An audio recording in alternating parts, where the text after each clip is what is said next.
వినాయక చవితి పండుగను విదేశాల్లో ఉన్న మన ఇండియన్లు ఎంతో భక్తి శ్రద్ధలతో జరుపుకుంటారు. అయితే అక్కడ కొన్ని విషయాలు మన ఇండియాతో భిన్నంగా ఉంటాయి. నిమజ్జన విధానం, విగ్రహాల పరిమాణం కూడా అక్కడి ప్రభుత్వ నియమాలకు అనుగుణంగా ఉండాలి. పెద్ద విగ్రహాలు అంతగా ఉండవు. ఎందుకు అంటే ప్రైవేట్ ప్లేసుల్లో అంటే ఇళ్లల్లో ఎక్కువ మంది చిన్న విగ్రహాలనే ఉపయోగిస్తారు. మట్టి లేదా పసుపుతో తయారు చేసిన విగ్రహాలను మాత్రమే ఉపయోగిస్తారు. పబ్లిక్ సెలబ్రేషన్స్ అంటే సంఘాల ద్వారా జరిగే సందర్భాల్లో కూడా 2-3 అడుగుల విగ్రహాలు మాత్రమే ఉపయోగిస్తారు. ఎందుకు అంటే పెద్ద విగ్రహాలకి ట్రాన్స్పోర్టు, భద్రతా సమస్యలు ఉంటాయి. ఎన్విరాన్మెంటల్ నిబంధనల కారణంగా నదుల్లో లేదా సరస్సుల్లో నిమజ్జనం చేయకూడదు. లైసెన్సు, అనుమతులు కావాలి.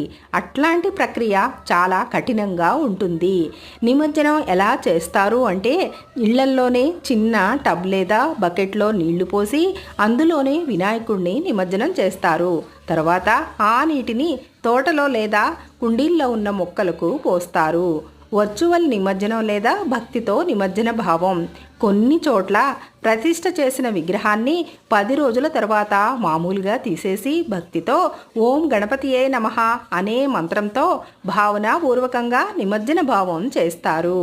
పెద్ద సంఘాలు అంటే తెలుగు, మరాఠీ, తమిళ సంఘాలు కలిసి ఒక పెద్ద హాల్లో ఉత్సవాలు జరుపుతారు. తర్వాత ఒక వాలంటీర్ టీం ఏదైనా ఎకో ఫ్రెండ్లీ విధంగా విగ్రహాన్ని నిమజ్జనం చేస్తారు. అంటే చిన్న ట్యాంకు ఏర్పాటు చేసి లేదా పాండు ఏర్పాటు చేసి ఆ విధంగా నిమజ్జనం చేస్తారు.